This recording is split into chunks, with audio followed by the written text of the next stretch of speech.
이렇게 우리가 설교 때 다루었던 부분이기도 합니다만 조금 더 생각을 해보도록 하겠습니다.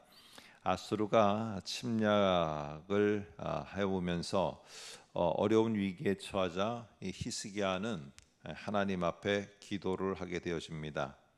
그러니까 히스기야에게 지금은 어떤 순간보다도 위태로운 순간입니다.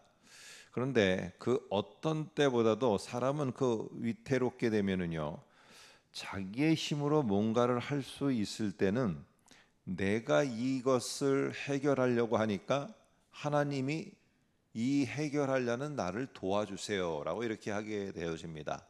그러니까 내가 내 힘으로 뭔가를 할 수 있다는 거죠. 그러니까 내 힘으로다가 이 문제를 해결할 수 있다. 나는 내가 힘으로 내가 이거를 다 할 수 있다. 이럴 때는 기도가 어떻게 되느냐면, 하나님, 내가 뭘 하려고 하는데 하나님이 도와주세요, 이렇게 기도를 하게 되어집니다. 그러나 지금 히스기야와 유다 백성의 상황은 내가 내 힘으로 무엇을 할 수 있는 상황이 아닙니다. 이거는 내 힘으로 어찌할 수 있는 상황이 안 되어집니다. 이럴 때 기도는 하나님 도와주시고 하나님이 해결해 주세요 라고 하며 내가 무엇인가를 하고자 하는 것을 내려놓게 됩니다. 그런데 그때 그런 상황에서 하나님 앞에 나아가기보다는 내가 무엇을 하려고 하다 보면은 계속 절망으로 빠져가게 됩니다. 아니면 아예 포기를 하게 되는 경우도 있습니다. 이제 내가 할 수 있는 게 아무것도 없네 하면은 포기를 하는 거예요. 그렇게 하지 말고 오늘 여기에 히스기야처럼 무엇을 하느냐 하면은, 나는 이제 못합니다. 그러니 하나님이 이제는 하나님의 일이고 하나님의 문제고 하나님이 하셔야 될 것입니다. 그러면 나는 뭐 하냐? 하나님 알아서 하세요. 뭐 우리가 하는 말로 배째세요, 난 몰라요, 이러는 게 아니라 그 시간에는, 그 기도의 내용에는 내가 얼마나 하나님을 신뢰하며 의지하고 있는가를 내가 말씀을 들어서, 하나님이 그때 이렇게 말씀하셨는데 이 상황은 그 말씀과 너무나 달라 보이네요. 그래도 나는 그 하나님의 말씀이 나에게, 또한 내가 가는 길에 그 말씀대로 하나님 행하실 거를 나는 믿습니다. 나는 신뢰합니다.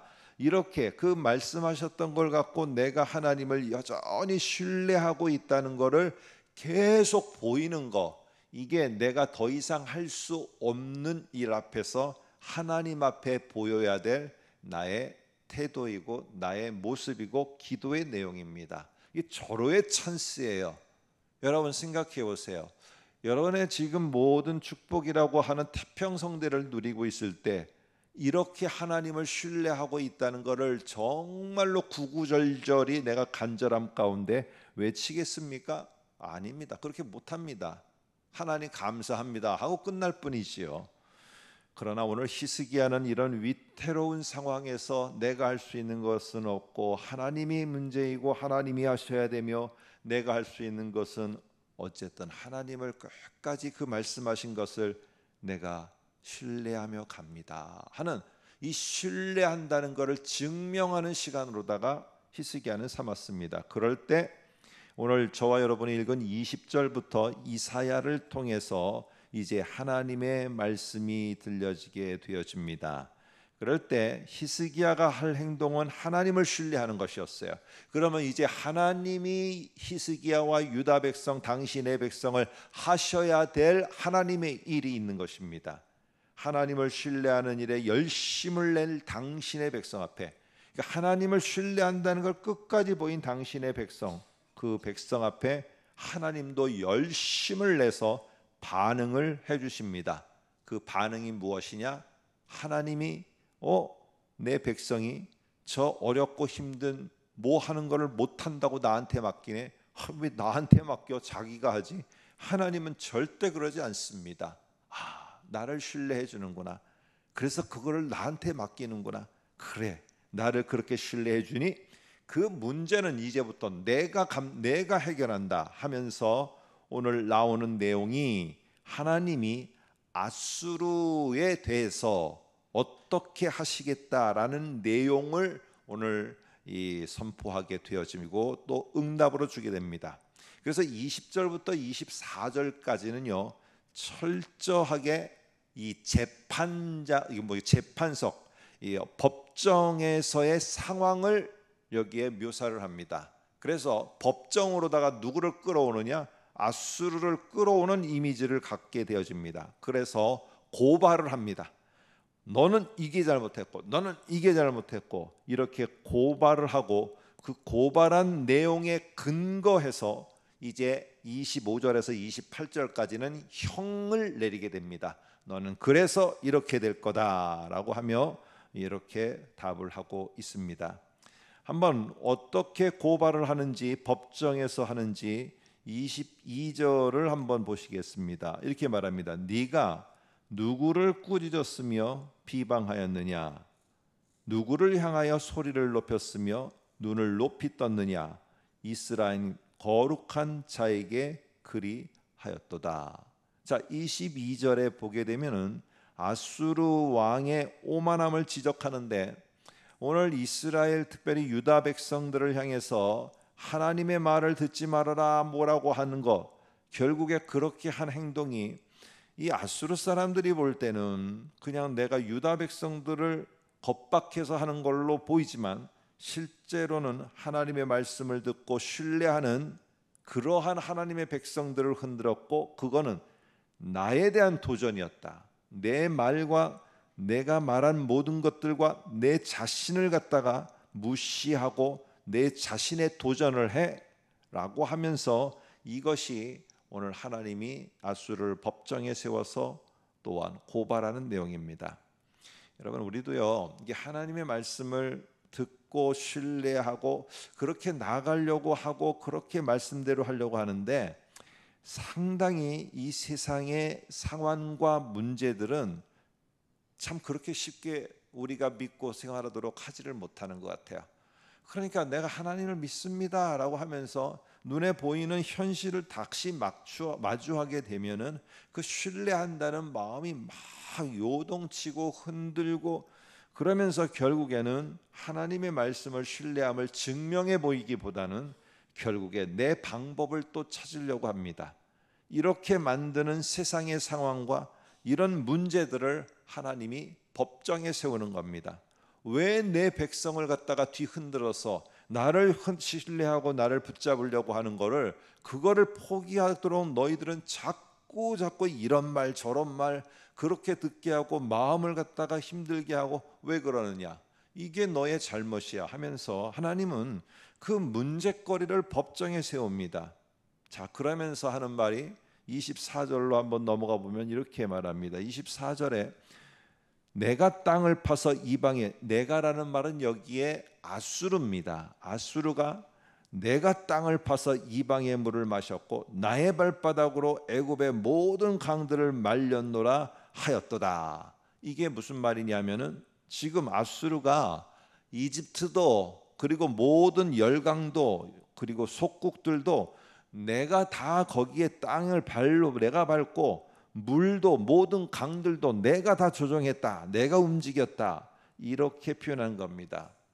여러분, 이 말은 하나님이 이렇게 말하는 것은 사실은 뭐 거기에서 이 아수르가 물을 갖다가 퍼다 썼다느니 뭐 이런 거를 표현하는 게 아닙니다. 이게 상징적인 표현인데, 오늘 그냥 아수르는 쳐들어가서 그 땅을 점령했을 뿐이에요. 근데 하나님이 고발하는 내용은 뭐냐? 네가 물을 통치했다고 말하는 거예요. 물. 이 표현을 왜 하고 있느냐? 25절에 보면은 이렇게 말합니다. 네가 듣지 못했느냐? 이 물을 통치하는 거는 내가 태초부터 물과 묻을 구분해서 분리해서 창조 사역 가운데서부터 시작해서 이 모든 내가 태초부터 내가 행하던 것이고 옛날부터 정해진 것이고, 이제 내가 이루어 너로 견고한 성들을 멸하여 무너진 돌무더기가 되게 하리라. 지금 물을 통치하는 것은 이 고대 사회에, 특별히 이스라엘에 있어서 이것은 하나님이시라는 증명입니다. 그래서 홍해를 가르고 요단강을 가르고 광야에서 물이 나와서 그들을 먹게 하고 사막에 강물이 흐르게 하고, 이 모든 것은 하나님이 하나님 되심을 갖다가 증명해 보이는 이스라엘과 하나님 관계 속에서의 중요한 표징입니다. 그런데 지금 아수르가 지들이 물을 갖다가 다스리고 아수르의 왕이 지가 무슨 왕이 지금 이 물을 어떻게 조정을 하고 이렇게 네가 자랑을 하느냐? 그 물들을 조정해서 내가 그 땅을 지배하게 됐다 이런 말을 하고 있느냐? 그건 내가 하는 일인데 이 말은 무슨 말이냐 하면은 지금 아수르가 유다 백성들에게 하고 있는 것은 하나님이 앉아서 통치해야 될 자리에 자기들이 앉아서 지금 그곳에 앉아 있으면서 유다를 통치하고 있듯이 유다를 조정하려고 하고 있다는 것입니다. 그래서 유다 백성들로 하여금 하나님이 나의 하나님이 되고 하나님의 말씀이 내가 들어야 되고 신뢰해야 되겠다고 굳게 마음 먹고 있는데 그 마음을 흔들어서 하나님의 자리에 앉아서 아수르 자기의 말을 들으라고 하고 자기의 명령을 따라야 산다고 하고 너는 지금 네가 내 자리에 앉아서 나의 백성을 갖다가 현혹시키고 있느냐? 이게 바로 오늘 법정에서 지금 하나님이 또 한 번 이 죄목으로다가 지적하는 내용입니다. 똑같습니다. 세상에 여러 가지 상황과 여러 가지 문제가 지금 막 뒤흔들고 있어요.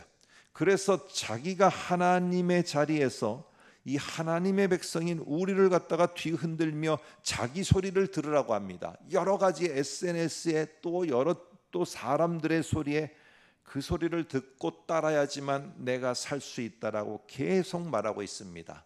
그러나 어찌했든 나는 하나님의 말씀을 신뢰하고 이걸 증명하려고 노력하는데 나를 그냥 두지 않고 있는 것에 너무나 괴로워하고 있는 바로 이 모습을 보면서 하나님은 당신의 백성인 저와 여러분을 흔드는 그것을 법정에 세워서 네가 내 말보다 더 확실하고 내 말보다도 더 신뢰성이 있다고 내 백성을 흔드느냐? 그러면 네가 어떻게 무너지는지 내 백성이 보도록 만들으리라. 여러분 이거를 우리는 잘 기억해야 됩니다. 하나님이 여러분과 제가 듣고 따라가던 그거를 언젠가 법정에 세워서 그거를 죄목을 물어서 하나님이 심판을 할 때가 있을 텐데 하나님을 신뢰하던 말씀에서 떠나서 그거를 의지하다가 혹시 형벌의 자리에 나도 있으면은 참으로 힘든 일을 겪게 됩니다. 오늘 우리는 이 말씀을 통해 하나님은 언젠가 그렇게 내 마음을 흔들었던 그 문제를 그 상황을 당신의 법정에다가 세우는 날이 온다는 거 이거를 기억해야 됩니다. 그래서 이런 모든 죄목과 함께 25절 끝에 보면은 너로 견고한 성들을 면하여 무너진 돌무더기가 되게 함이니라 하면서 그 다음에 28절 끝에 보면은 네가 내게 향한 분노와 내 교만한 말이나 내 귀에 들렸도다. 그러므로 내가 갈고리를 내 코에 꿰고 재갈을 내 입에 물려 너를 오던 길로 끌어 돌이키리라 라고 하면서 하나님이 모든 걸 무너뜨리고 저 밑바닥까지 갈고리로다가 끌어내릴 것을 말하고 있습니다. 나중에 결국 아시리아 제국은 이러한 모습 그대로 패망하게 되어집니다. 여러분 오늘 우리 모두가 생각할 때 자꾸 위기가 되어지면은 포로가 되어지면은 조공을 바치는 일이 고대 사회에 있게 되어집니다. 우리도 마찬가지입니다. 어떤 상황이 자꾸 내게 요청을 합니다. 내게 마음을 달라고 하면은 나의 마음을 거기에 빼앗겨서 마음이 계속 상해집니다. 어떤 경우에는 나의 생각을 달라고 해서 막 엉뚱한 생각에 막 망상 가운데로다가 내가 빠져들게 됩니다. 어떤 소리 속에서는 나의 육체를 달라고 하여서 내 육체를 조공으로 바치며 내 육체를 그 속에서 허우적거리게 만듭니다. 여러분 우리는 기억해야 됩니다. 반대로 이 상황에서 내가 하나님이 주는 말씀 난 이거밖에 의지할 게 없다라고 하나님을 신뢰하고 하나님을 신뢰하는 것을 그 말씀과 함께 내 마음과 내 생각과 내 모든 것을 하나님 신뢰를 증명하는데 내가 보이려고 부단히 나아가면은 그때부터는 그 문제를 하나님이 법정에 세워 다룹니다. 그 상황을 하나님이 만져가기를 시작합니다. 그러면서 하나님은 그 속에서 내가 고통스럽고 내가 힘든데도 하나님을 신뢰하는 그거를 못 보셔서 하나님이 직접 나서셔서 이 모든 것들을 정리해 가십니다. 여러분, 지금 이 순간은 하나님을 더 깊이 알아가는 시간이고요. 하나님을 신뢰한다는 걸 내가 열심으로 하나님 앞에 증명해 보여야 될 시간입니다.